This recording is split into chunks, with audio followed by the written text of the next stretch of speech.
Good evening, everyone. My name is James Thorne, and I'm a Vice President at Concord Hospital. And on behalf of Concord Hospital, the staff, and also the clinicians at the Payson Center for Cancer Care, also the Hope Resource Center, I'd like to welcome all to tonight's anti-cancer lifestyle community presentation. So happens that this is actually our 8th presentation, and we're sure you'll find tonight's presentation very informative and perhaps even life-changing. We also like to take the opportunity on behalf of Concord Hospital to thank both Dr. Cohen and also Allison Jeffries for coming and presenting this evening. But tonight we'll start off this program with a few words from Meg Hirschberg. And I just want to say that, give a little bit of background about the anti-cancer lifestyle program at Concord Hospital, which began about 8 years ago as a result of Meg's desire to create an evidence-based lifestyle program for cancer survivors. And since the inception of that program, well, we've had many successful people go through this program and learn a lot about risk reduction in their lives. The Anti-Cancer Lifestyle Program is actually a 12-week program that provides participants with the tools and the information that they need to make and also sustain changes in the areas of diet, fitness, stress management, and also toxin exposure. Now, this program is offered now in several hospitals across the country, as well as wellness centers and also in Canada. And it's Meg's nonprofit organization or foundation, the Anti-Cancer Lifestyle Foundation, that supports the maintenance and also dissemination of this very valuable program. Now, just a little bit about Meg herself. For 15 years, Meg was a freelance nonfiction writer whose work appeared in Yankee, New Hampshire Magazine, and the Boston Globe Magazine, among other publications. For 6 years, she was a columnist and contributing editor for Inc. magazine, writing a regular column called Balancing Acts, which explored work-life balance and the intersection of family and business in an entrepreneurial setting. Meg's book, For Better or for Work, a survival guide for entrepreneurs and their families, expands on her column topics. Axiom Business Book Awards, Amex Open Forum, and Entrepreneurial Magazine cited Meg's book as one of the best business books of 2012. Meg has also written 2 yogurt cookbooks. She is married to Gary Hirschberg, chairman and founder of Stonyfield Yogurt. Meg and Gary have 3 adult children. And it's my pleasure to invite Meg Hirschberg to the platform.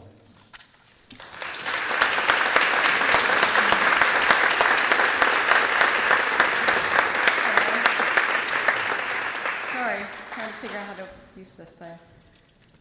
Excuse me. Help? Need help? Thanks, Lawrence. It didn't work. Sorry, technical difficulties. All right, we'll take care of it. Hello, good evening, everyone. James, thank you for that kind introduction. As James said, I'm Meg Hirschberg. I'm the co-founder of the Anti-Cancer Lifestyle Program, along with Nancy Kane, who's the former director of the Payson Center for Cancer Care, and our colleagues at Concord Hospital. We are celebrating the 9th year of our in-person anti-cancer lifestyle program, which is run twice yearly still at the Payson Center. Since 2011, we have graduated 222 cancer survivors from the program. And I don't know if we can have a little light, but I just wanted to take a moment to acknowledge our fabulous program faculty and graduates who are in the room. Could you all stand up just for a moment? Thank you, everybody.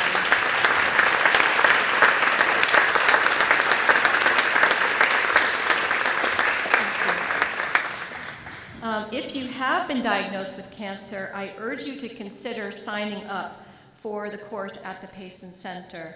Over 12 weeks, you'll be guided by our experts through evidence-based lifestyle changes that, as James says, have been shown to reduce the odds of getting cancer or cancer recurrence. For those of you who are unable to take the in-person program or who have not had a cancer diagnosis but you're interested in prevention, we did recently convert the entire curriculum to an online format.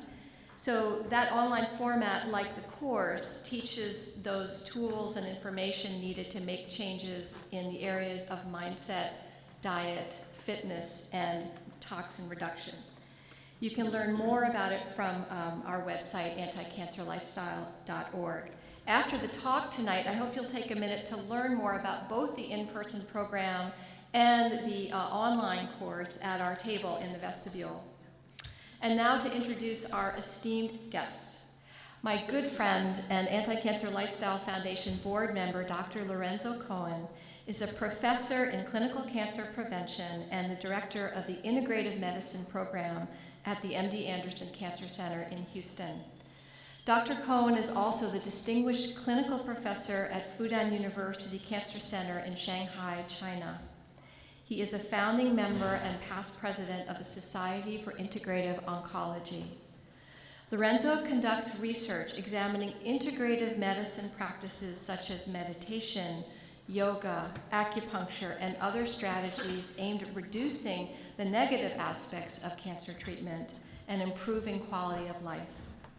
He is also conducting research to investigate whether lifestyle changes in the areas of diet, nutrition, physical activity, stress management, and social support can influence cancer outcomes.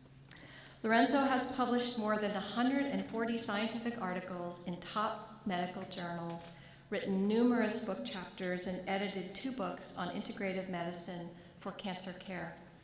He is internationally known as a thought leader in the field of integrative medicine and especially integrative oncology. Allison Jeffries has a master's degree in educational psychology. As an educator, Allison has worked in museums and as a classroom teacher in Canada and the United States.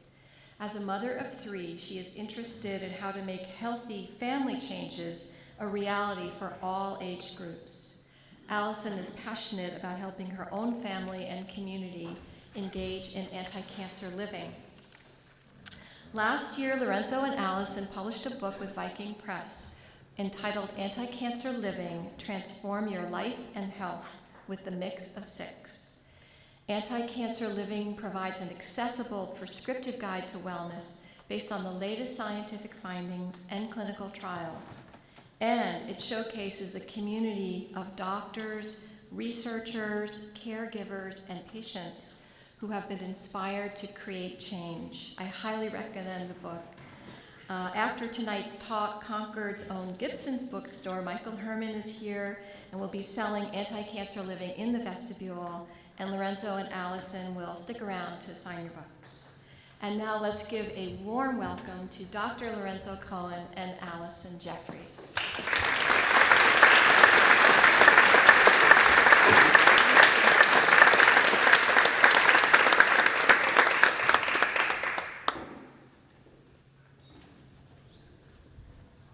Some technical difficulties. Thank you so much.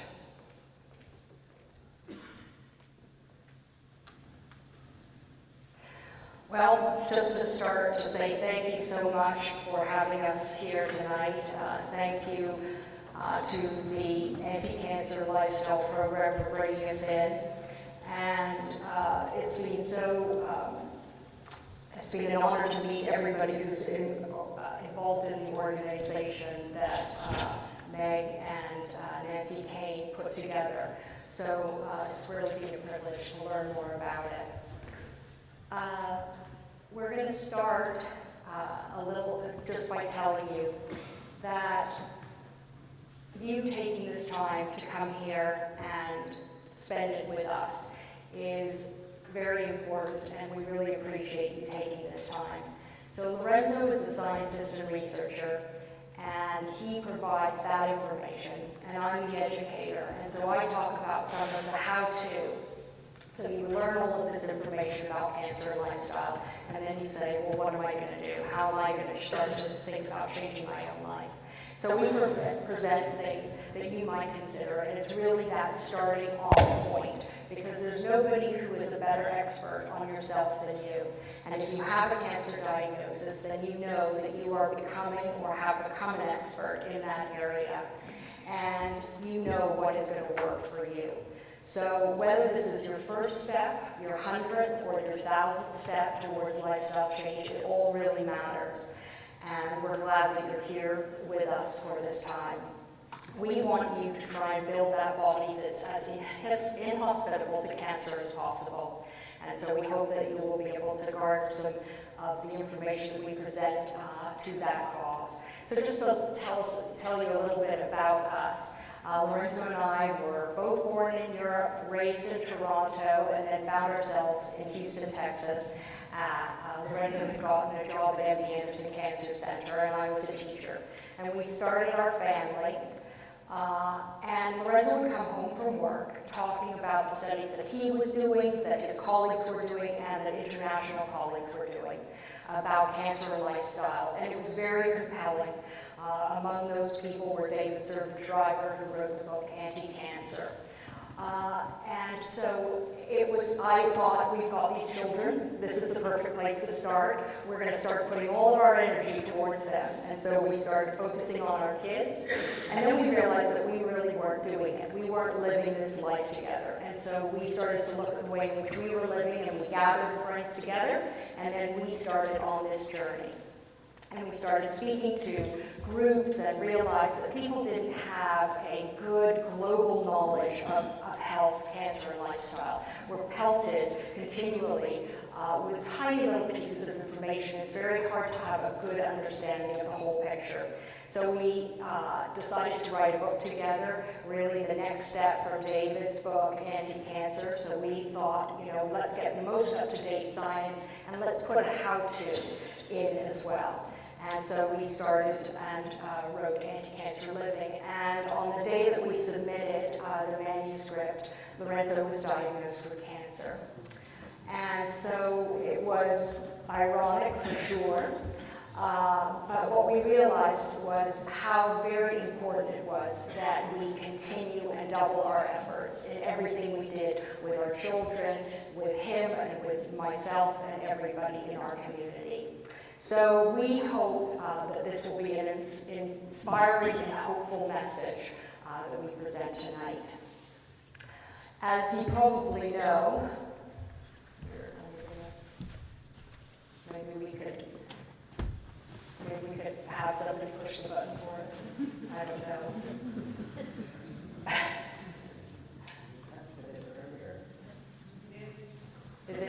Should it be from this angle or something?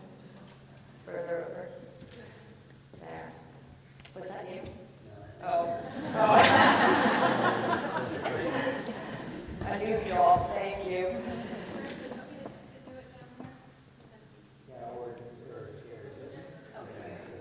Oh, you need to go back. Okay, did you?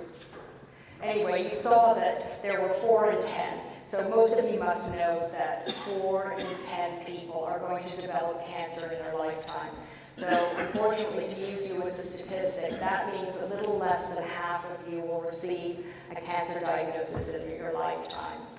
And the other half of you will take on the role as caregiver, and maybe you will have both of those roles. Next. So the good news is that we can actually prevent the majority of cancers in our world. And these same factors are also, of course, extremely relevant once somebody has a diagnosis of cancer. These are statistics that come from the AACR, American Association for Cancer Research, but the same is true from the CDC, the American Cancer Society, the National Cancer Institute. A minimum of 50% of cancers can be prevented. So we know tobacco is a risk factor for a minimum of 30% of cancers. Then the next category is overweight or obesity. If we combine that with diet and physical activity, that's another minimum of 30% of cancers. And for some, it's even higher. So colorectal cancer, 50% is linked just with those 3 factors. More than 70% of endometrial cancer, similarly, diet, exercise, and weight playing a key factor. There's then the virally mediated cancers, which is about 16% of cancers. Almost all of cervical cancer is due to the human papilloma virus, as well as a majority now of head and neck cancers. There is a vaccine against HPV-related cancers. That means that if everyone within the appropriate age group were to be vaccinated, we could get rid of these cancers, not only in the United States, but around the world. Yet, unfortunately, the minority of individuals who are eligible for the vaccine, and now that's been increased to the age of 45, are actually getting it. So this is a huge issue, it seems, that our country has with vaccinations for some reason, but very important to help control those cancers. And of course, risky sexual behavior is the key way for transmitting cervical cancer and head and neck cancer. Then you see this diet and physical activity, environmental exposures. Alcohol is on the list, accounting for a number of different cancers. Alcohol's been linked with over a dozen different cancers now. It has been classified for a number of decades, in fact, by the International Association for Cancer Research as an A-level carcinogen. Ethanol has similarly been classified in this way, and just 2 years ago, the Primary Oncology Society of the United States had a clear position paper on alcohol that to avoid cancer, you really need to avoid alcohol to reduce your risk.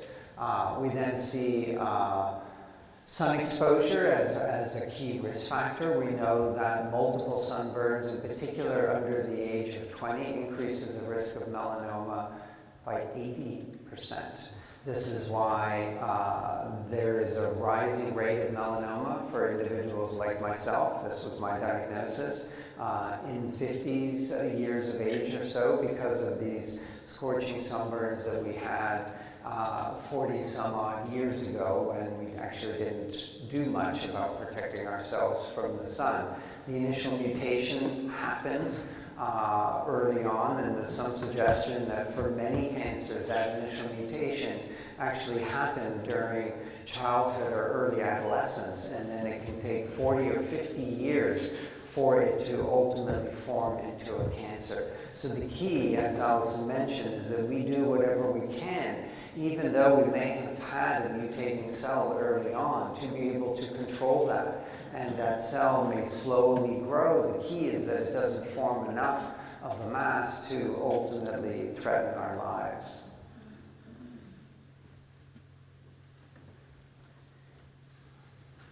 So what are we going to talk about today? We're going to talk about what we call is the mix of 6. And this is 6 areas that we have identified and that we look at our health through. And so we start with social support, stress management, sleep, physical activity, diet, and exposure to environmental toxins. And they're put in this order for a specific reason, which we'll talk about in a minute. But what's really important is that so often we view our health in a silo. We say, if I could just lose weight or I could start exercising, everything would be all right. And really, it actually takes the pressure off of the 1 or the 2 or the 3 areas that you feel you need to work on. If you look at all 6 together and realize that together they are your health platform. So we encourage you to kind of view it in that way.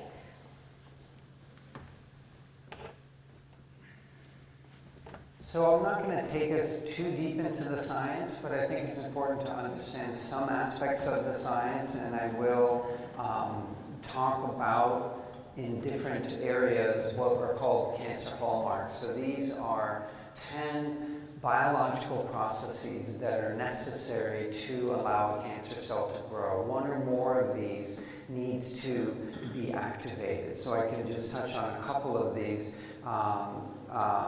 halfway down we have something that's called inducing angiogenesis. That's the formation of a vasculature that the cancer needs to be able to grow. Cancer cells are very good at forming this vasculature. Just below that, evading immune destruction. They need to be able to avoid being seen by our immune system, which is there to be able to kill and destroy mutations. Activating invasion and metastasis. It is not the primary cancer that ends up threatening our lives. It's the metastatic, the disease that happens. And cancer cells are very good at being able to break off from the primary site, travel to other sites in the body, and then recolonize. This is something that no other cell in the body can or should do, because of course the cells are supposed to stay where they are. A liver cell stays in the liver, a breast tissue cell stays in the breast. What we know is that these factors, the mix of 6 factors, activate one, if not the majority of them, activate almost all of these cancer hallmarks. And so we'll get into a little bit about that when we get into each area. Next slide, please. What we know is that cancer is a disease of the genes, and this is not to be confused with something that we inherit. So a lot of people think that cancer is either just bad luck, or it runs in families and there's nothing you can do about it. Now, the inherited gene mutations exist, but it only accounts for about 5 to 10% of cancers, meaning something that you inherit from your parents. The majority of cancers are due to our genes behaving in such a way that it actually activates one or more of those cancer hallmarks. And this has to do with this field of epigenetics, and it's the combination of exposure to environment and behavior combined with how genes behave are ultimately influencing the cancer hallmarks and our biology.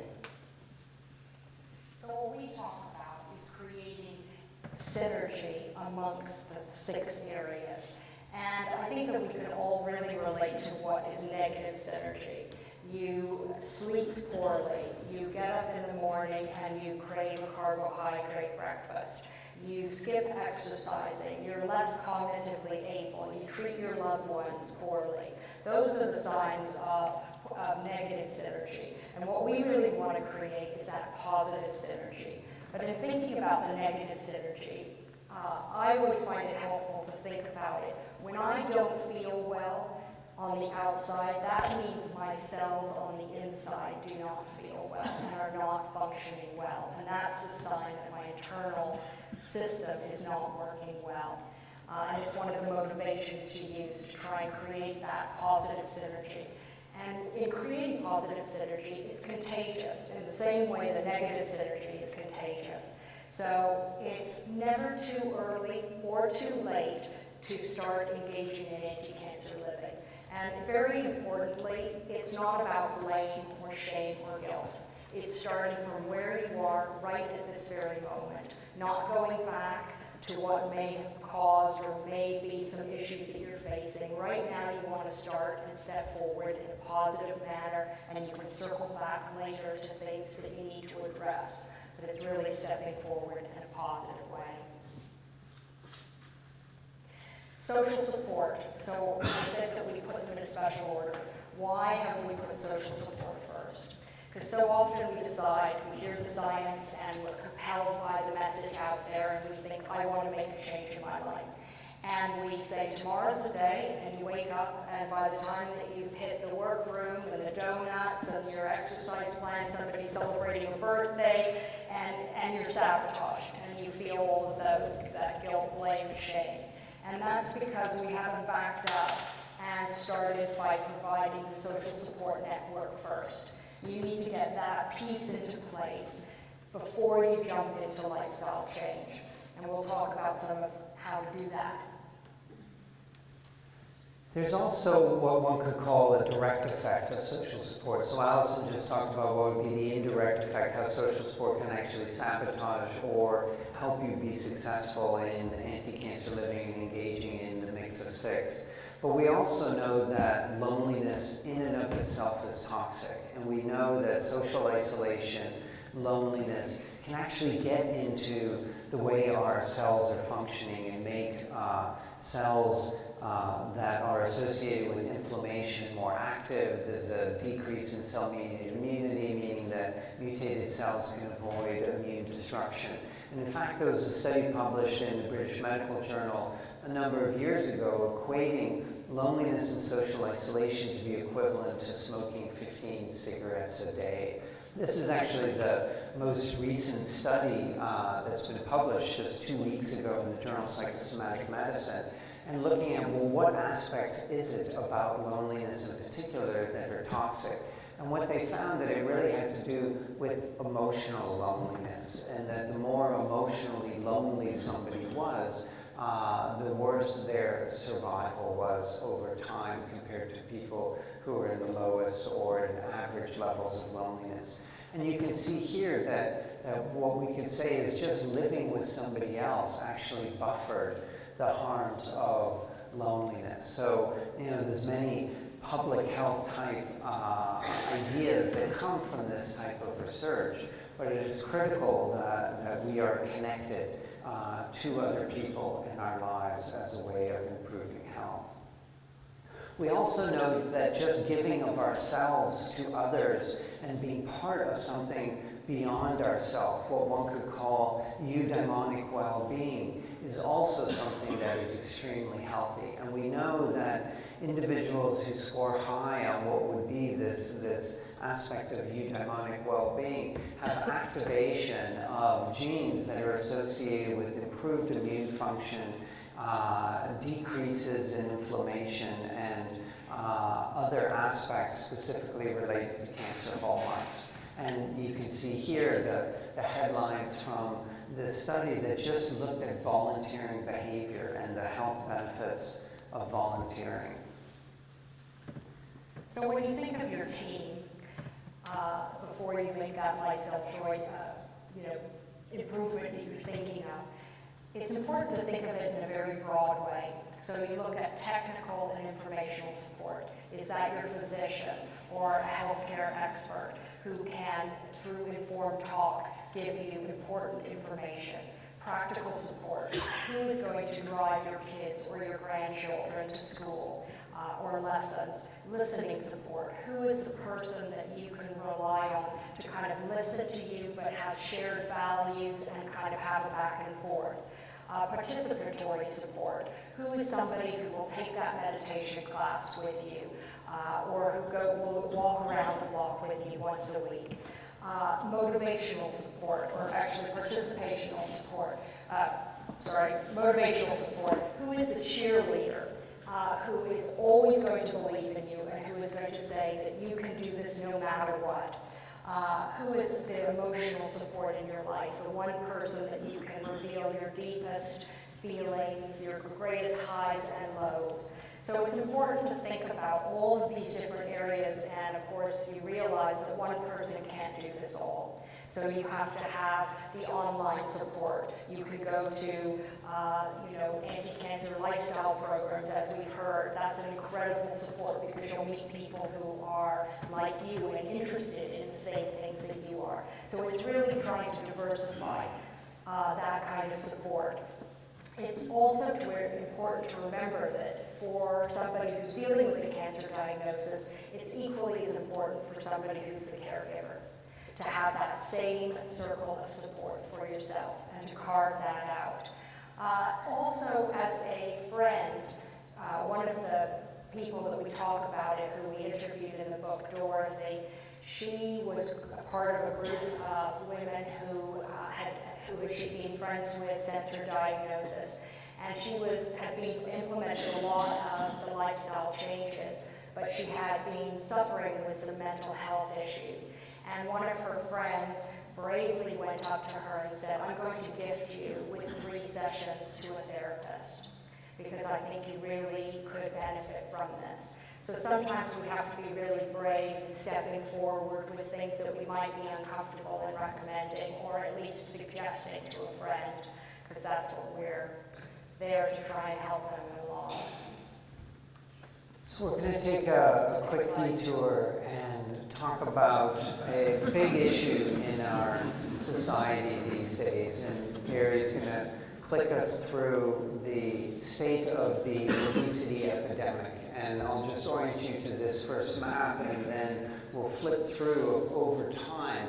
We can go here, we're starting back in 1985. These are maps of the United States classifying the percentage of adults who are classified as obese. So this isn't just being overweight, but for the medical folks in the room, a body mass index of 30 or above. And so this would be being, if you're around 5'4", more than 30 pounds overweight. And the yellow category is starting at 10 to 14%. And as Gary flips forward, we'll start to see the maps changing color, getting more yellow. And here we have a new category of 15 to 19% obese. And we see we're not going back in any color now, we're more orange. And here's this new category of greater than 20%. Now we have a new category of greater than 25%. Now we have a new category of greater than 30%.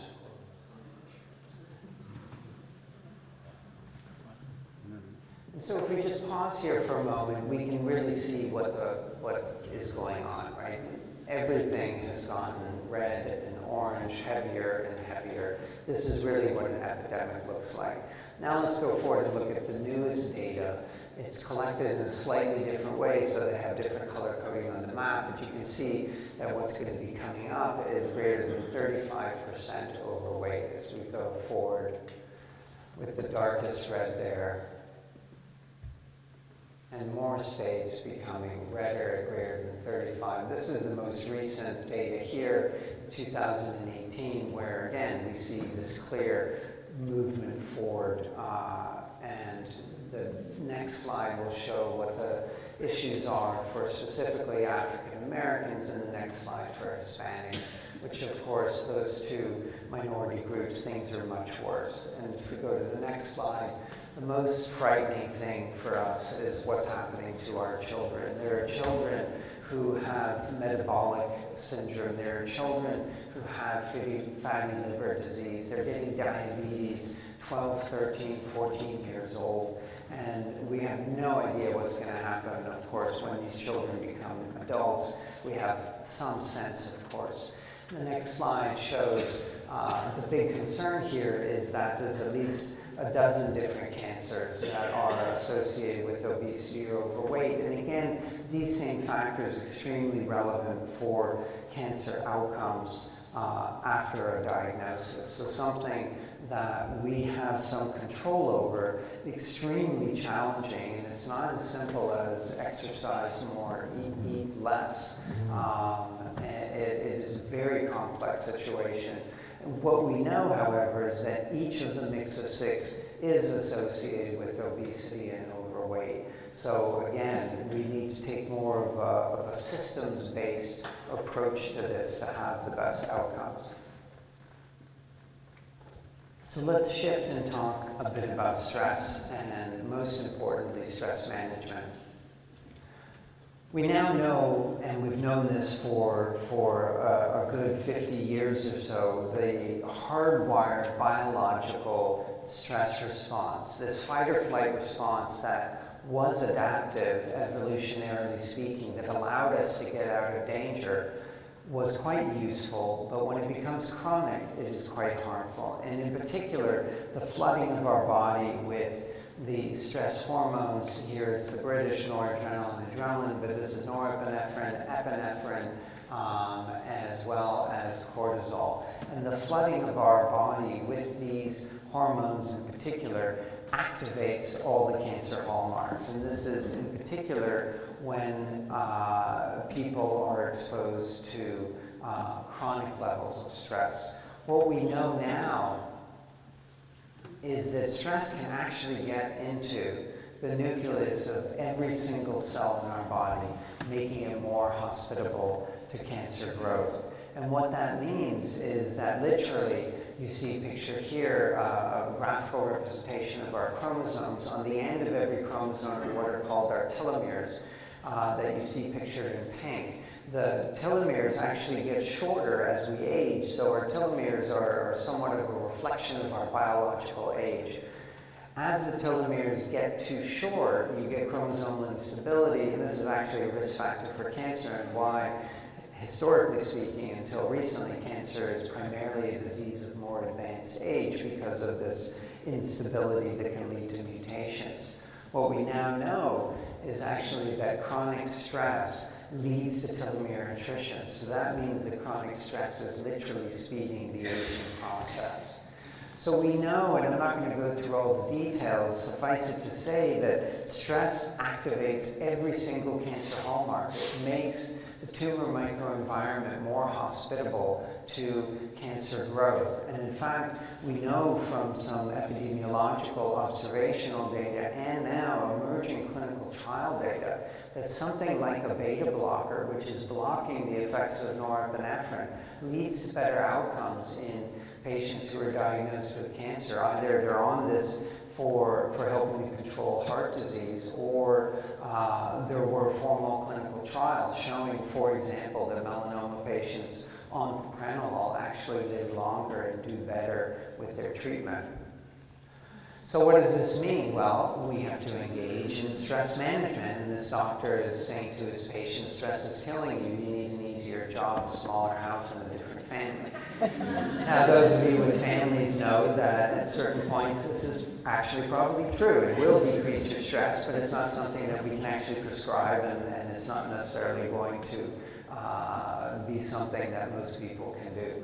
But what we do know is that there are so many different behavioral programs that are very useful for helping to manage an individual's stress. These can be conventional in nature, cognitive behavioral therapy, individual or group psychotherapy, different forms of relaxation, and then looking to our colleagues in the East with things like meditation, yoga, hypnosis, other forms of expressive arts. These types of interventions don't just make you feel better. We know there's a clear biological effect, decreasing norepinephrine, other aspects of stress hormone, increasing immune function, and literally going and changing the way our brain functions, and it changes neuroanatomy. So what does this look like? How can you make this happen in your family, with your best friend, with your partner? So this is just an example. We've got 2 of our 3 kids are in this picture, and how we try to implement this in our family. And there's no real easy way with stress management. You have to carve out the time. You can't multitask while you do it. And we all need support to kind of get our practices going. Lorenzo and I, for instance, realized that this is a weak area for us, and so we are taking a mindfulness-based stress reduction class right now, and we were commenting on how hard it is while traveling to make sure that we're actually spending time meditating and pursuing our practice. So what we did with our kids while they were growing up was that we would carve out anywhere from 2 to 11 minutes every morning before school, and we'd all sit down in a circle, and we downloaded an online meditation, and we meditated every morning. And the reality is that it doesn't take much, but this is what it looks like the majority of the time. Not that first picture. But it is worth doing for the moments when you see their faces and they are connected and everything floats away. And it brings us deeper, there was a deeper connection as a family. We came together every day. So it was really beneficial, and it's about putting tools in your toolbox, in your kids' toolbox, in your grandchildren's toolbox, nephews, nieces, etc. So this is just one way of doing it. Another person in our that we interviewed in our book, Molly, who we see up in Georgian Bay, a fabulous area in Canada and Ontario. We meet with her every summer. She was diagnosed 19 years ago with glioblastoma multiforme, which is a brain cancer, which is very, very difficult. And she did a conventional interventional care and realized that she needed to put a mind-body component into her daily practice. And so she took a course through her hospital that we talk about in the book. And she did a variety of different things. Her father when she came home from the hospital, he put sticky notes all over the house saying things like, "You are not your disease. What is positive in this moment?"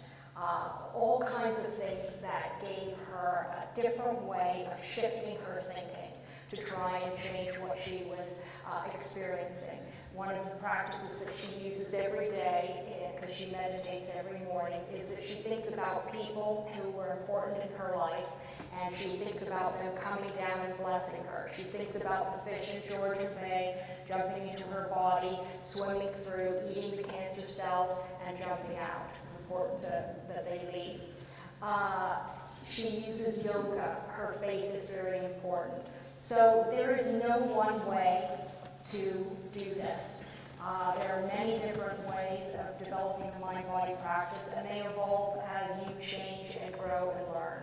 And on my diagnosis with cancer, she wrote to both of us separately, and she knows that I'm a stress researcher, but she felt it important, and it was important to hear it from her to reinforce how critical certainly she views this component of the mix of six. And regardless of what she does in her life and throughout an individual day or week, this is something that she will never shortchange. And to this day, this still remains a challenge for me. Early in my diagnosis, as a way to up my game, I actually took a 200-hour yoga certification course. I've been doing yoga for years and years, but thought, how can I increase my commitment to myself? And that could be through being part of a group that has a higher expectation of me to engage in this on a daily basis. And as Elsa mentioned, we're now taking another immersive course to be able to continue this practice. So the area of sleep. Sleep is somewhat misunderstood. We know that it is generally thought as something that is going to allow our body to restore itself. We know that individuals who don't sleep enough, and in fact individuals who sleep excessive amounts, have worse survival, and actually sleep deprivation, sleep loss is a risk factor for a number of different diseases, cancer being one in particular. People who are sleep deprived actually have an activation, again, of a number of different hallmarks, including decreases in immune function, increases in inflammation, and more. And actually, sleep is listed as a probable carcinogen. A lot of this is data from shift work individuals, so not a direct cause, but again, modifying biological processes that then influence our health risk factors. So here, I dreamed I got 8 hours of sleep. If only this could work. One of the sleep researchers that we met with and talked to, she described what a sleep disorder looked like as being something that you experience 3 times a week for a stretch of 3 months. And if that is you, the recommendation is to go and meet with a physician to discuss possible options moving forward. If not, the National Sleep Foundation is a fantastic website, and the reason that we put this up is that it is startling to look at the hours of sleep that are required for kids. And if you look at teenagers, and we have a teenager in the house, I know that she needs 9.25 hours of sleep a night, and I can see it that she is not ready to come off of that yet. She doesn't think she needs She that much. absolutely doesn't think she needs that sleep, but we can see that she does, and she actually has a bedtime, much to her chagrin, because we can see that she is more healthy and more productive and is not quite ready for that. So I strongly advise that website to look for resources. When we talk about sleep and sleep hygiene, there are things that you can do that are very simple that actually greatly impact your sleep. During the day, exercising or walking outside for as little as 10 minutes impacts your sleep. Napping, if you are going to nap, it's important to make it 20 to 30 minutes a day or no more on the times that you do nap. And setting an alarm is important, or doing it before you have to go out somewhere so that you're forced to get up. Light exposure as well is very critical. So we use our senses to talk about sleep hygiene and thinking about, okay, my vision, those LED lights. Lorenzo travels with duct tape when we're in hotels and sticks it all over the room so that we don't have those. Because as you sleeping, you open your eyes, you see that light, it brings you up out of sleep. So you need to think about sleep masks. So there are some fantastic ones that are really comfortable and cushioned that really help. Smell, are you using, you can use a spray on your pillows, a lavender spray. You just want to be careful that it's organic and that the mix, whatever they put the drops into is a solution that's healthy. Hearing, I was going to say with smell as well, starting deep diaphragmatic breathing before bed, just taking 5 minutes and actually breathing with the belly and calming yourself. And if you have that lavender spray, it's a great way to start your night's sleep. As trite as it may sound to just keep diaphragmatic breathing, the vagus, which goes from the gut all the way to the brain, and by doing deep diaphragmatic breathing, you're extending the diaphragm, stimulating the vagus, and by increasing vagal tone, as it's called, you're decreasing sympathetic nervous system activation. So you are literally calming the whole body, decreasing the stress hormones, and in 10 minutes you can have quite a dramatic change in the balance between stress and calmness. So hearing, earplugs, sound machine, do you have a snorer beside you? Or do you need to think about, if you can, sleeping in separate rooms, or figuring a way of working with that solution so it doesn't impact your sleep? Taste, having chocolate, caffeine. Interestingly, one of the researchers mentioned that caffeine actually has a very long life in your body. So if you drink a cup of coffee at 8 o'clock in the morning, it's actually still in your system 24 to 36 hours later. So you have to be very careful if you are sensitive, and as we age, we are more sensitive to alcohol as well as to caffeine. Feeling.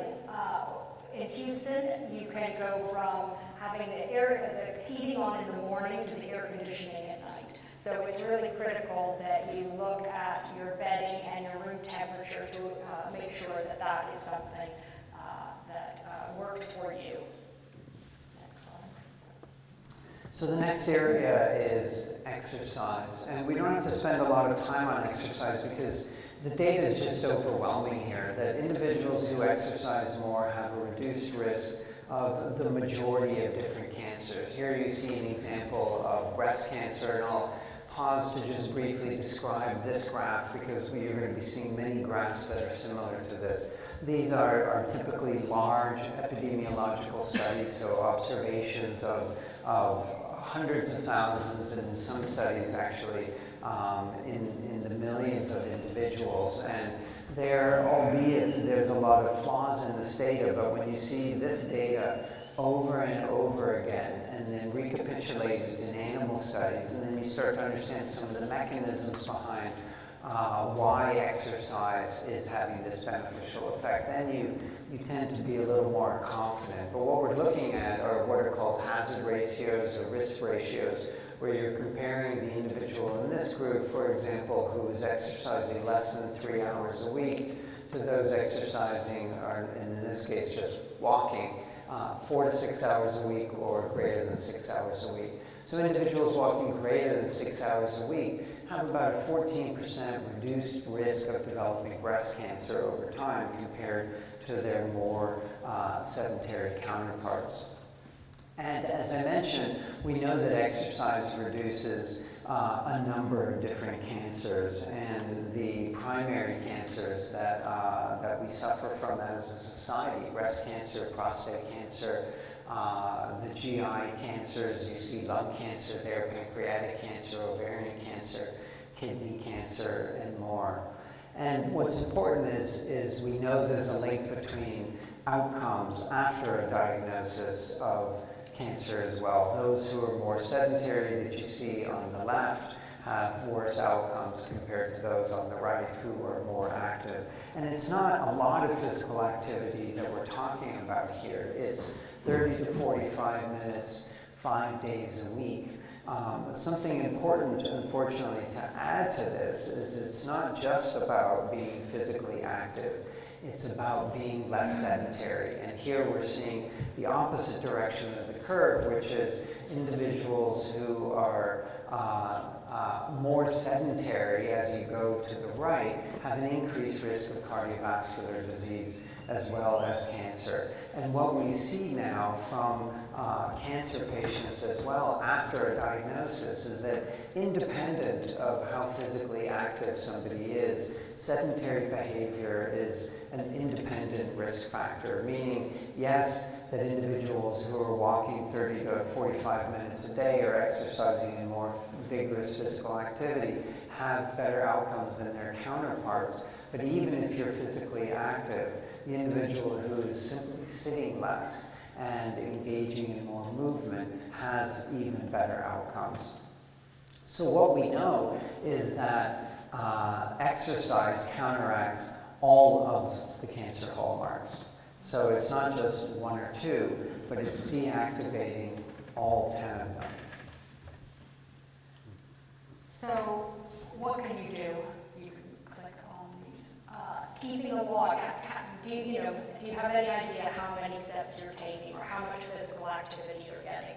So that's a very good way. Even the Fitbit type of wrist units or your phone tells you how active you are. I often get back and use it maybe 3 times a year just because I feel like I'm getting sedentary and I need to check in about how many steps I've been taking. You can just click and sort of pull them all up here. So finding ways to stand when you're sitting. So here you can move to the side of the room and you can stand and watch this presentation.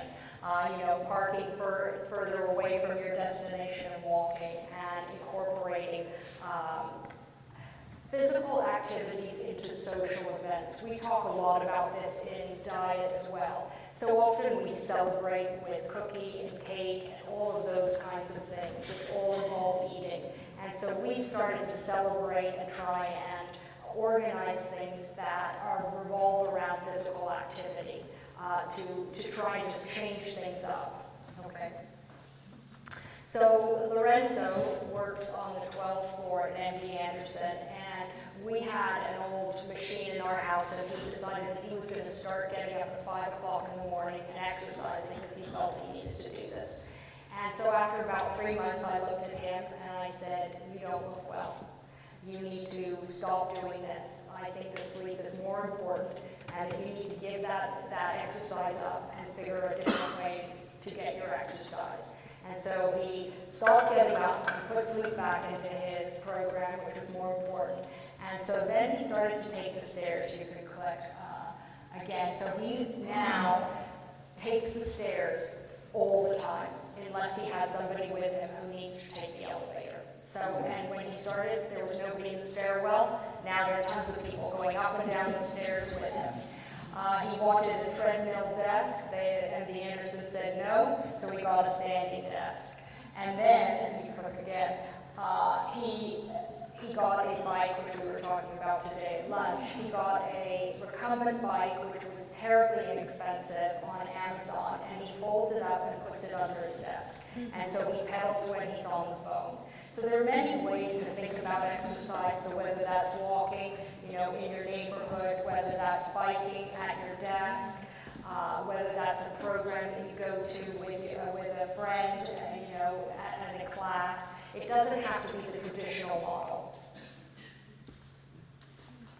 So the next area is diet. You can click on the next slide. What we've done to the food chain is is horrendous. This is how we raise cattle. The next slide shows how we raise pork in our society.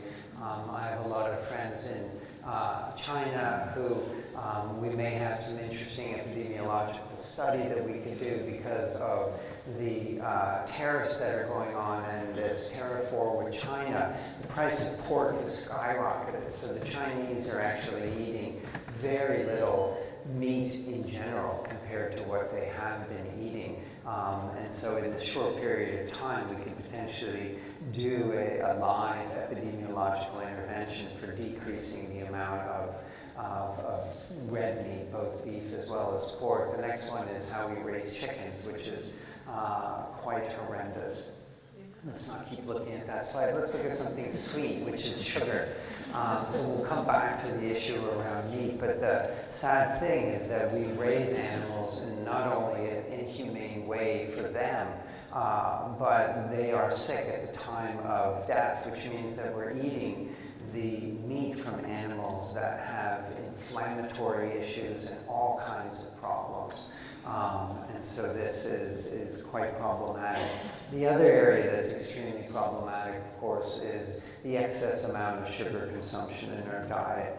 And there is a misconception, certainly in the cancer world, that all cells need sugar. And that is true. All cells in our body need energy, and they need that energy in the form of glucose. But they don't need excess amounts of fructose, which is what happens when you consume huge amounts of added sugar in your diet. They also don't need excess amounts of glucose. No cells in our body do, and that's what happens when we eat a lot of refined carbohydrates. In the standard American diet, is 50% of calories are coming from refined carbohydrates, what one could call a high glycemic load diet. And there's clear evidence now that high glycemic load diet, which is often predominantly through added sugars, but also white flour, white rice, think white, and essentially you're getting these high glycemic load foods, white potato, is associated with increased risk of a number of different cancers, and again, worse outcomes after a diagnosis of cancer. So what do? Well, we start to eat more whole foods. We start to eat more plants. We start to eat more vegetables. Here you see another example of an epidemiological study comparing non-vegetarian to individuals who are vegetarian to vegan. And we see almost this kind of dose-response relationship. The individuals who are eating more of a plant-based diet, avoiding meat products, actually have a lower risk of incidence of cancer. The next slide is in breast cancer patients, prostate cancer patients, where we see the higher they are following what would be called the prudent diet. So Alison will get into more details of what this actually looks like. Again, this dose-response relationship with better survival after a diagnosis of cancer. And this next slide shows what one could call as food synergy. So we know that from this research that individuals who are eating a high amount of cruciferous vegetables, so think kale, broccoli, bok choy, the dark leafy greens, which are high in sulforaphane, they had a reduced risk of recurrence of disease after a breast cancer diagnosis.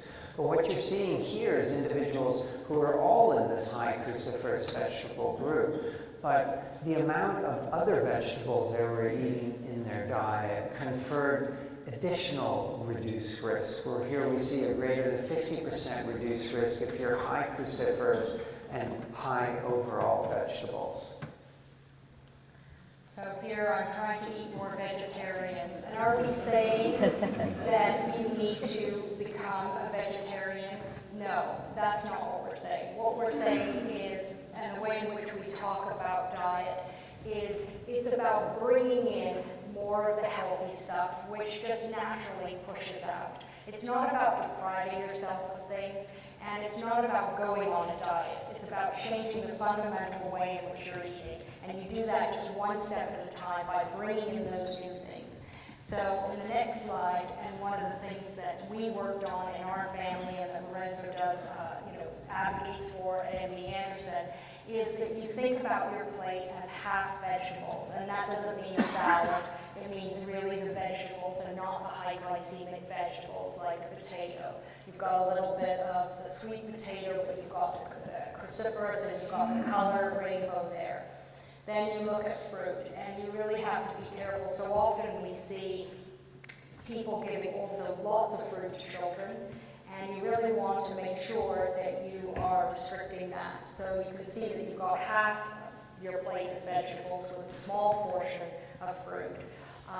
You want to work on grains and beans. You've got fiber and good proteins. You've got good fats with nuts. And when you do eat meat or fish, that it is clean and lean and that it is being brought up well without all the antibiotics, etc. So it's really about creating that plate. So how do you do that?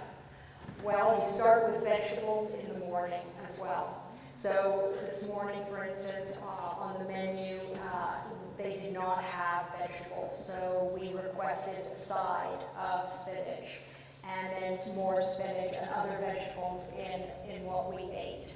And so you can craft. We take the vegetable from the night before and we serve it the next morning. It's not unusual to see. We started with just parsley and the eggs and slowly increased. But we now have coleslaw besides something else. So our kids eat all kinds of different things and always have a serving of vegetable on their plate. Here, if you think about, eating from food groups, you just want to make sure that you're including these things. And Meg was talking to us about her program and how one of the messages that they communicate is that you pause before you reach for something at the supermarket or, eating something, that you think about it. And this is a great way to put that into practice. So when you're at the supermarket, okay, have we had garlic? Have we had green onions and chives? Or have we had Brussels sprouts and the cruciferous? Or what are the vegetables that aren't going to spike our blood sugar? And what fruits can we have? And the next slide has other things that you want to consider. Have we had mushrooms recently? Are we eating berries and nuts and seeds? What whole grains can we have this week? And this is part of your support team. Helps you to think about those things as we talk about them. What are the proteins that are plants and also the anti-inflammatory herbs and spices? So the next thing that we'll talk about just briefly, but it is just so crucially important, is our fellow travelers. It may come as a surprise to individuals that 90% of the cells on and in our body are actually non-human cells. 90% of the cells. So that's a very strange thing, and who are these things and why are they there, and can we just scrub them away? Well, we shouldn't scrub them away, and actually we do every morning when we wash ourselves with probably excess amounts of soap. But these bacteria that are on and in our body are there and have evolved with us over time and can either make us healthy or unfortunately lead us to become sick. And what we know now is that the microbiome, as it's called, or our gut health, is critically important for a number of different diseases, not the least of which is cancer. And now we know that there is a link between the microbiome, gut biodiversity, and a risk of number of different cancers as well as response to treatment. A couple of years ago, my colleagues at MD Anderson published a paper showing that the more diverse the gut microbiome in melanoma patients undergoing immunotherapy, the higher the probability that they were going to respond to treatment. We've followed this study up and have collected more in-depth surveys from patients, fecal sample, which is where we're able to assess the microbiome, blood samples, and then tracking patients over time. I'm actually the PI of this study, and at the time of my diagnosis, somebody came in the room and said, "Can I tell you about a survey lifestyle study that we're doing?" And I think, "Who's the PI of that study?" And they look, and then they look at me, and they, "Oh, You are. So it was very strange signing my own consent form, but I thought, I should do this. I should be part of this study. So I'm actually in this cohort of patients. And what we discovered, and hasn't been published yet, was presented at an international meeting, and we're submitting the paper next week for publication, is that of this cohort of patients, the individuals who had a low-fiber diet had a much lower probability of responding to treatment. These are the non-responders, these are the responders. The responders, the people with a high-fiber diet had almost a 5 times increased probability of responding to immunotherapy. And much to everyone's shock, the way that we think that we get our microbiome healthy is, of course, to what? Take a pill, take a probiotic. These are the individuals who are taking probiotics compared to those who weren't.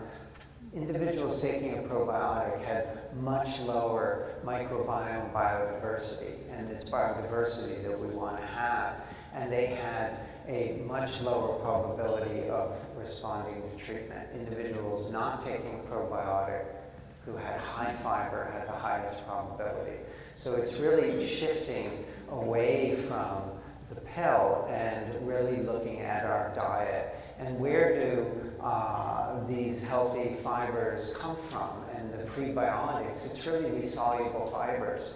And where do you get soluble fibers? Well, you get them, you can see on this list, I'm not going to read it for you. You get them from things from the plant world, right? There's no animal products that are giving you healthy fibers. Now, you've all heard of the probiotics as well. Now, it's something that we need to be cautious about with probiotics, and I actually have a op-ed coming out in the Wall Street Journal, hopefully this week, that goes into more detail about this, is that these probiotics, albeit are going to be healthy in judicious amounts, they also, like probiotic pills, have a limited amount of bacterial species in them, primarily lactobacillus that we know is in yogurt. Even some of these fortified probiotic foods have maybe 4 or 5 different overall bacterial strains, with at the most 10 or 15 different specific bacterial species. So this means that you're going to be overcrowding the body with, although healthy bacteria, it's going to overall decrease biodiversity, and the key is biodiversity. One way to approach this area is, again, to kind of do a food diary, because if you have a bagel for breakfast, a sandwich for lunch, and pasta for dinner, and if that was your diet, you see that it's really hard to get those vegetables in, and it's, just white from breakfast to dinner. And so what we talk about is the 90-10 ratio. You want to try and have 90% of the food that you eat each day is health-sustaining, health-promoting, and 10% is either neutral or depleting. It's really important that you make the choice and that we help our children make the choice, and that we do it together to decide to go and get ice cream or to have cake or some kind of treat. You want to make sure that you actually carve that time out, and that it's not just easy, and that because you see it everywhere. You see it at the dentist's office, they have candy in the doctor's office. I mean, there is stuff everywhere. So you want to really, when you treat yourself, you want to make it with a very good intent. So that, thinking about your day with that 90-10 split, reading labels, because there is sugar in everything, as I'm sure you've heard, and tomato sauce and all kinds of different things, pesto, whatever you're cooking, there's probably sugar in it, so really trying to choose wisely. Also, calorie is not a calorie. You've got 50 calories worth of broccoli is not the same as 50 calories worth of chocolate chip cookie. So thinking and keeping that in mind. The next slide, just to give you an example, here we are, we go to a farmer's market every week. This was when we had our 3 kids at home. And so, you buy the vegetables and you eat your way through the week. this slide. One of the things that we talk about with both friends who come to visit as well as with our kids when we were raising them. We have some house rules. We have a 3-bite rule. You try everything 3 times. First time you hate it. Second time you sort of hate it a little bit, but by the 3rd time you're okay with it and you can keep eating a small amount. And that's how you expand your palate. 15 times I remember hearing on NPR, this was many years ago, that you give some, food to your children or to each other 15 times before you say, we're not going to do it because you don't like it. And chances are, if you don't like it after 15 times, prepared in 15 different ways, it's because there might be an allergy or something that is not settling right with you. So the more you expect, the more that happens. Just to give you an example, birthday parties are a really good example of places where you can have junk from the start to the end. And I decided we were bowling with our child. We had 30 kids. I prepared, or purchased different dips, a bean dip, hummus, seaweed, edamame, and everybody had water. And we sat down, and there were probably 10 kids who didn't eat anything. They were just sitting there waiting for the cake to be served, right? And I said, we're not moving forward. Let's just stay and let's just sit here. And we left it another 10 minutes, and by that time, every single child was eating something and drinking and talking. And so we sat there really for 30 minutes without serving cake or whatever the treat was to celebrate our daughter's birthday. So you can do it, and it does work. So this is where synergy is really important. A lot of the data on diet in isolation, a lot of the data on exercise in isolation is underwhelming. It's when they get combined. And you see that picture here. The lines that are all overlapping each other are of breast cancer survivors who either did nothing or they changed only one of those 2 areas. The line that you see standing out there all on its own, having the best outcomes, are women who changed both their diet and their exercise habits. We also know that stress can actually diminish the beneficial effects of healthy eating. And this was a fabulous study done by my colleague Jan Kiko-Glaser out of Ohio State University, and looked at how the body responded to exposure to either a healthy meal or an unhealthy meal, and then also assessed the stress that individuals were experiencing. And we see here that individuals who were experiencing at least one stressor in their life and not managing it well, it didn't matter whether they had the healthy diet or the unhealthy diet, they still had an increased, in this case, C-reactive protein, which is an inflammatory marker. So we need to be able to, yes, eat the healthy meal, but in addition, manage your stress.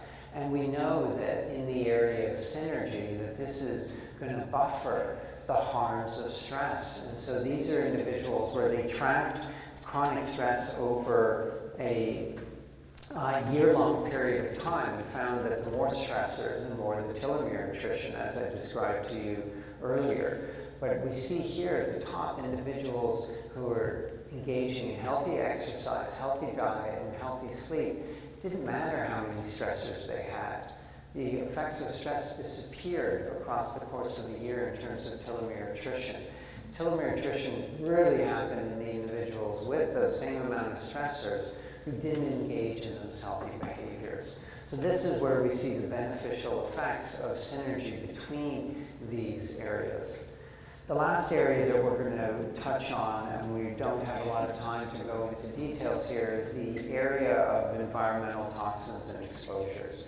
And these can be broken into 2 categories, what are called the carcinogens, things that we know are linked with cancer that will cause mutations in the body, again, allow these mutated cells to grow and form in the body, a direct cause and effect. And you see a number of them listed there, and of course on the bottom we see alcohol, which is very important to consider in your life. The more challenging ones are the ones that we're exposed to at extremely low levels on a daily basis from so many different things that we come into contact with. And you know, we probably need to do better with our props up here. But here, of course, is a BPA bottle, and the low levels of BPA is an endocrine disruptor, meaning that it is changing the way our hormones function. And there are a number of cancers, of course, that are linked with hormonal factors such as ovarian cancer, breast cancer, and prostate cancer. And there have been found associations between endocrine disruptor and risk of these cancers. And what the industry, of course, is going to share, and they do quite strongly, is that the doses to which we are exposed to are such a low level, it's nothing to worry about. But the research that has not been done, and frankly will never be done, is what is the effect of low exposure to 100 different endocrine disruptors on a daily basis from the time of conception. Right? We can look at placental cord blood and see hundreds of different chemicals that babies are exposed to throughout gestation, let alone what they get exposed to when they join our world. So how do you view this? We were talking, I'm sure many of you know, the precautionary principle. You know, you don't want to have to get a PhD in this, and it is very complicated with thousands, tens of thousands of chemicals that are out in use currently. We have to adopt what is called the precautionary principle, which is that you do not use a product until you know that it is being proven safe. And that's very hard to say for all products out there, but we certainly have some tools, and there are many new organizations and companies that are coming up that are really invested in this. One of the tools that we use is an app called Think Dirty, Shop Clean, that is on your phone, and you just scan the code of the product, and if it's in their database, they will tell you whether or not, what the chemicals are in it, and they give a kind of a rating of safety through color as well as number. And so that's a tool to use. You want to just be very careful from the top of your head to the tip of your toes, everything that you put on and in your body where you can. And it's not about running out and buying all new products. You want to use what you have and slowly integrating products that you know have been proven to be healthy for the body. You know, with women and men products on a daily use, let alone a teenager, you know, you are putting onto your body over 100 chemicals in addition to what we can't see around us. Excellent. So really what we're talking about here is what do you need to strive for? And in reviewing what we've talked about, really importantly, looking at your support network, looking at your team you, and how can they help you to make the change that you're interested in? What kind of mind-body practice can you develop for the next 6 months? And who do you need on board to help you do that? Improving your sleep and making sure consistently, you know, you're going to bed at a set time and that you're really trying to improve that area. Exercising, who can you grab on board? How can you do it at work to improve your exercise health over the course of each week?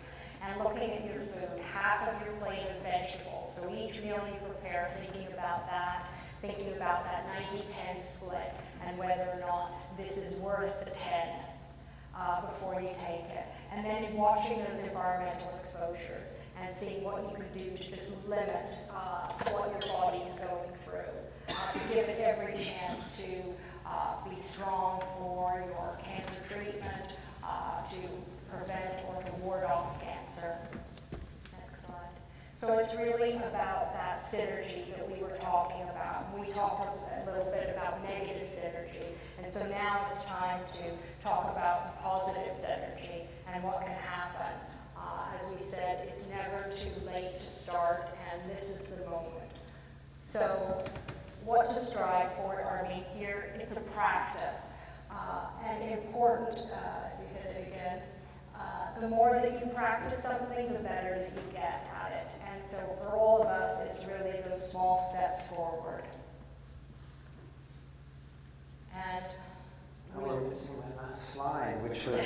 slide of Meg's wonderful program. So, we've given you this brief crash course, and of course we have a book that we hope helps people as well. Meg has this wonderful online program that you all have access to, and will be able to get this information in a didactic manner, in an interactive manner, in a learning manner, where there's testing back and forth.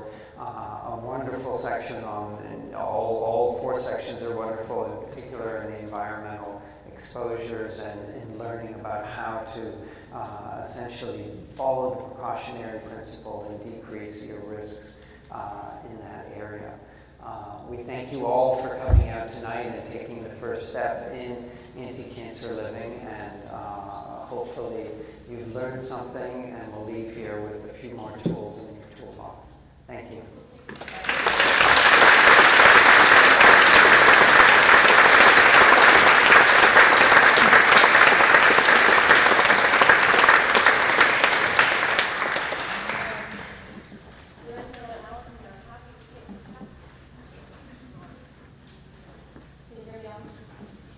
I think there should be mics that are going to just maybe come up to the mic, because we'll go back and forth from left to right.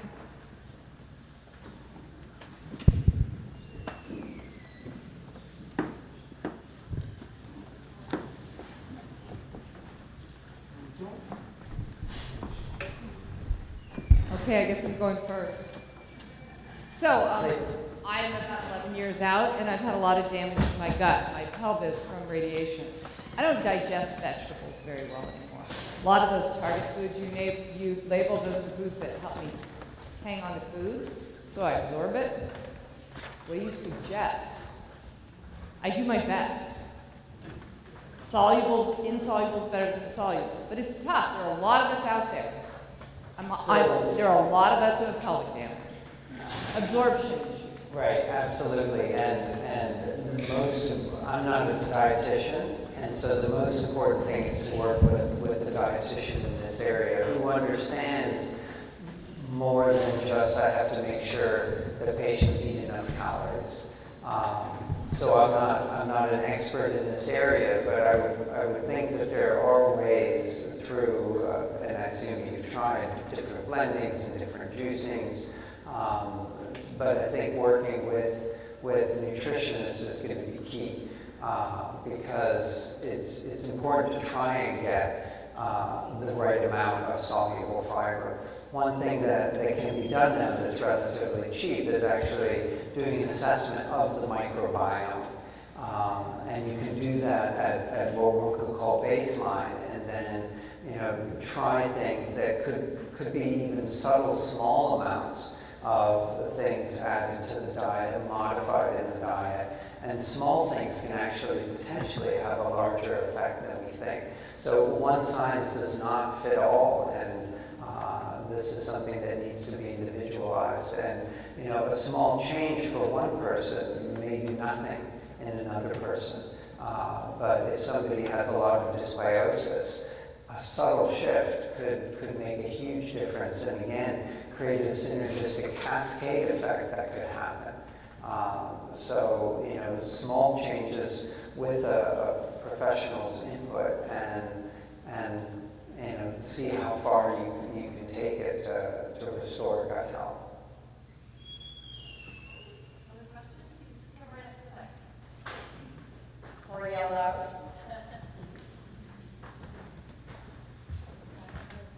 Please. Would you want to come into the mic?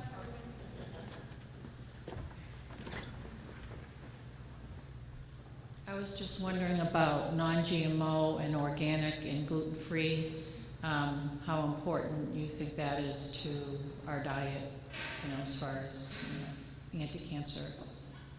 So for the non-GMO question, I'm going to get Gary to come up now. Just joking. So this is a challenging area. There's not enough research done, and there's not enough known. But again, using the precautionary principle, the same goes for organic versus non-organic food. The ideal thing is going to be consuming things from its original state and original form. So genetically modified food is actually just breeding food in a different way. That's the most benign.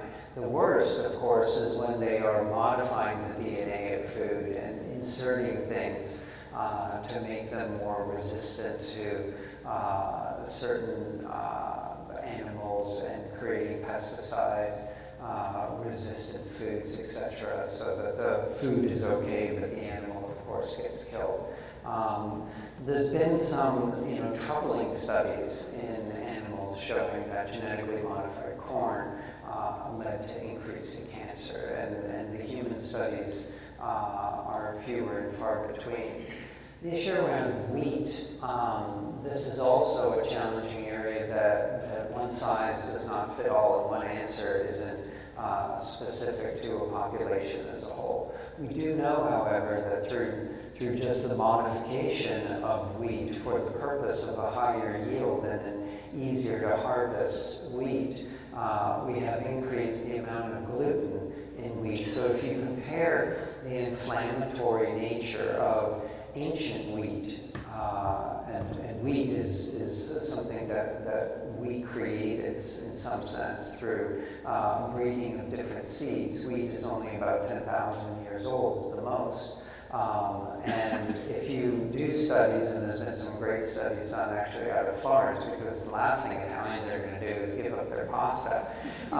So this colleague of mine, Dr. Sophie in Florence, did randomized trials of ancient wheat compared to modern wheat, and showed in these very creative crossover designs that individuals who were consuming the ancient wheat had a dramatic decrease in all these different inflammatory markers.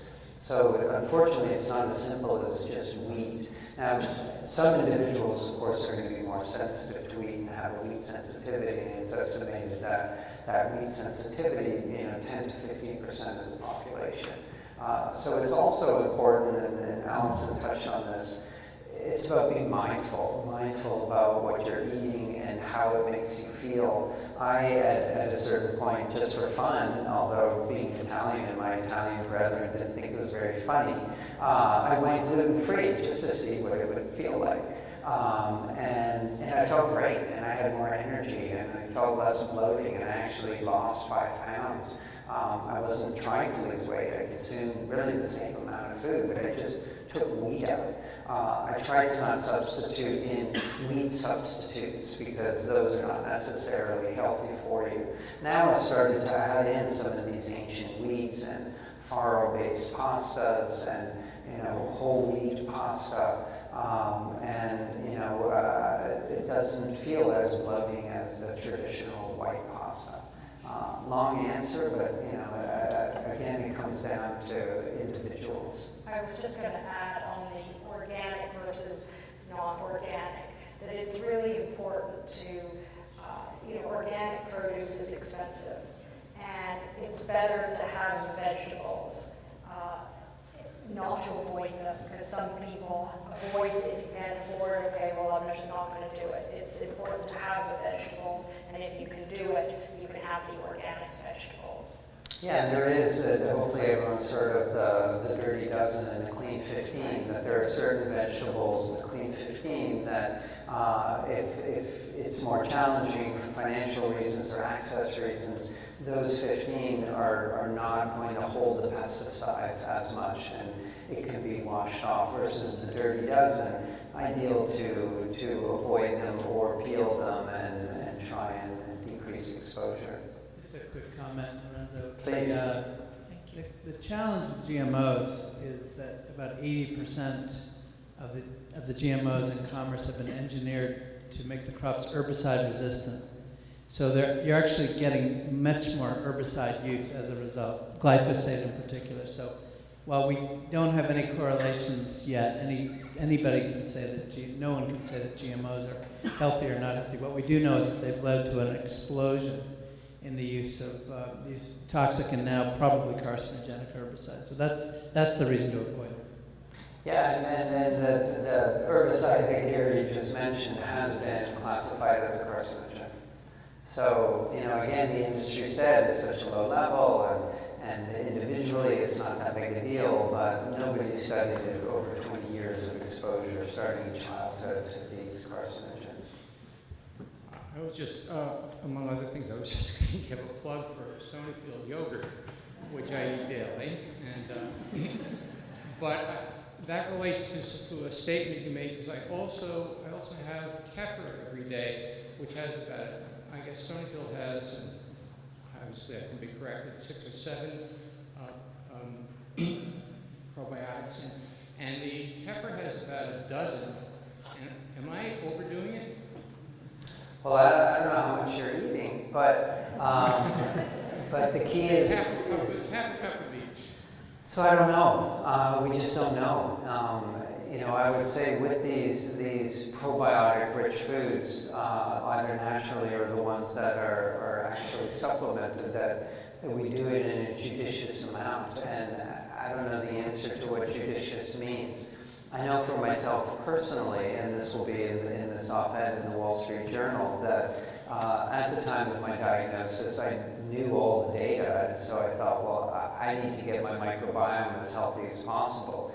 I knew, because we started to look at our data, that the pill approach was going to be potentially dangerous. So I started to increase probiotic-rich foods on a daily basis, and again, in somewhat judicious amounts, but was having non-dairy kefir, sauerkraut, kombucha, miso, essentially everything on that list, because these are all healthy bacteria. At the same time, and I'm thinking this is where my mistake was, but it's just an N of 1, I decreased some of the healthy fibers in my diet for fear of increase in glycemic load. So we even started to remove the healthy whole grains. And after about 6 months, my microbiome biodiversity plummeted. And the person who was doing the assay, who's a friend of mine, is like, what have you done? It's like, well, I'm taking immunotherapy, so it's probably that. And in the back of my mind, I thought, maybe it's not that. And so after another 3 months with things not getting better, I went down on the probiotic-rich foods, but very importantly, I added these healthy grains back into my diet. And after 3 months, my microbiome was better than it was when I started treatment. So I think the key is variety, and actually having a variety of probiotic foods. But the critically important thing is to have the healthy grains in our diet, these soluble fibers, because that's what allows the healthy bacteria that are in there to feed and to grow on. Thank you. One more quick thing. I've been a patient in Concord here for 2 years, and consulted about nutrition, and I noticed there were other people asking about nutrition. There's an excellent nutritionist on staff, Megan Ryder, who has provided me with lots of good information.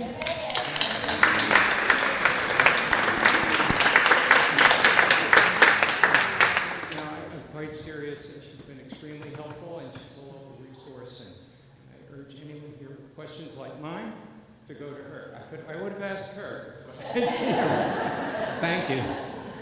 Now that I know she's here, she's answering all the rest of the questions. Please.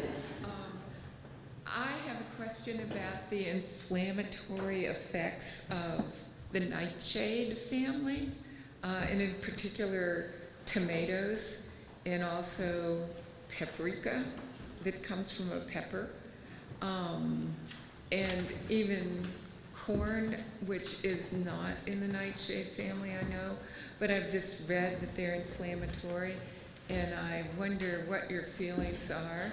And I do have arthritis, and I think I can feel that in my fingers when I eat raw tomatoes, but I don't know if it's my imagination.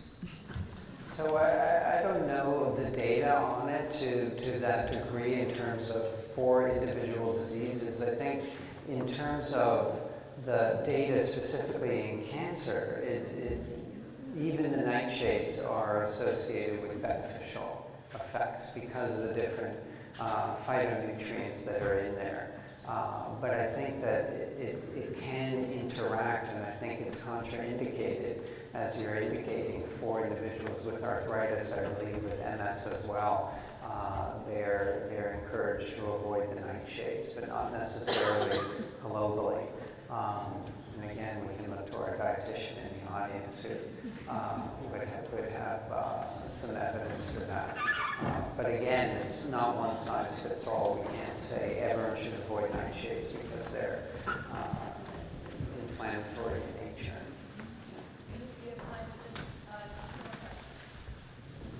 Hi, thank you for your presentation. I'm especially interested in the evidence-based approach that you've taken with this book and with what you're doing. And so it really begs the question, have you taken this, mix of six and started any studies to see whether the combination of all these things has a direct impact on reduction in cancer recurrence or cancer in development? So we finished a study where we recruited approximately 100 women, which is a small study to start with, women with advanced breast cancer.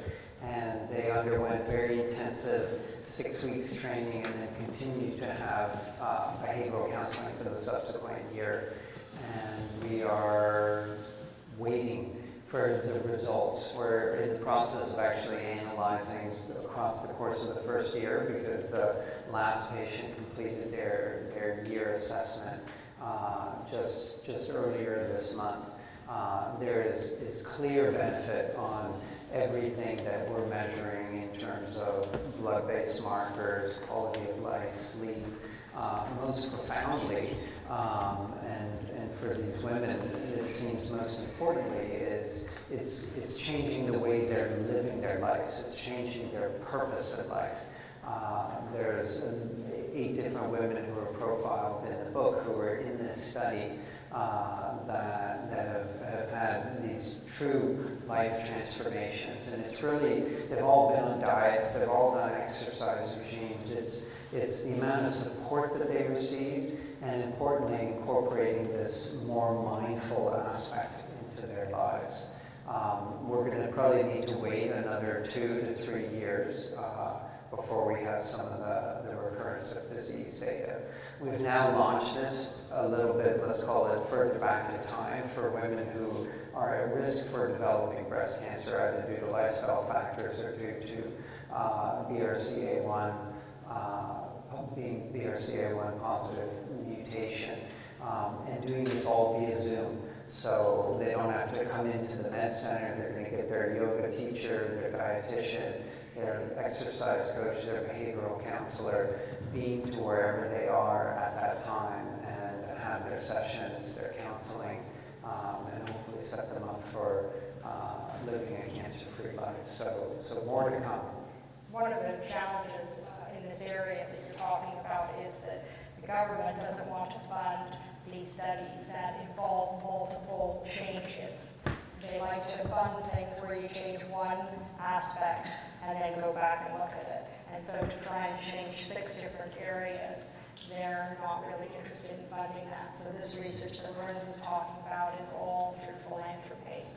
Yeah, in the first study that we finished, it was actually David Schreiber who said, do you want to do a study together? And it was really David's vision and extremely hard work at the end of his life to raise the funds so that we could actually do that study. Even with the preliminary data going to the NIH, they were not interested.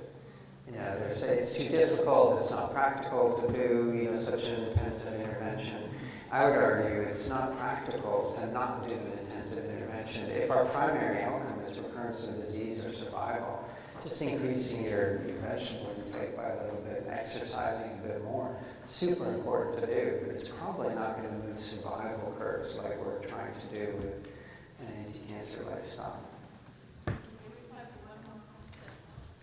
So going back to toxins in our environment, I'm a fairly new grandmother with 2 little grandchildren that I'm now worried about in terms of toxins in the home. And I was wondering if you could just speak a little bit more about things like flame retardants and pajamas and the mattresses that we sleep on, especially with all the new foam ones coming out with the formaldehyde and the petroleum. If you could just speak to that, I would appreciate it. So they're carcinogens. And I think, you have to weigh, I guess, what we could call the risk-benefit ratio with, like, a lot of things in life. When you weigh the risk-benefit ratio of the harms of flame retardants, I think we have to fall on the side of, being cautious about flames. I don't want to say trite about it, but for some things, it's probably just not worth it. A no-stain carpet and a no-stain couch. Maybe we should just be careful and don't spill or put up with the stain, because the downside is that exposure. There's of course some industries where that's not possible, but where we can control it, the more we can avoid these exposures, the better. And that means every spray in your house, everything that you're using. I didn't say that. I meant to say that everything that you use in every single room, you need to evaluate. Is it really worth it? And if you have young children in your home crawling around on the floor, eating off of the table, they're taking all of that into their system. And we want to keep our systems as strong as possible, our immune systems as strong as possible, to help us deal with a cancer diagnosis or to ward one off.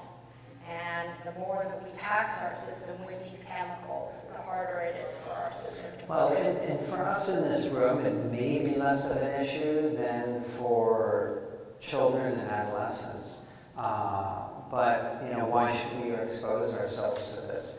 We know that children are maturing at a younger age than ever before. And this is especially troubling for prostate cancer and breast cancer, the primary cancers in both men and women.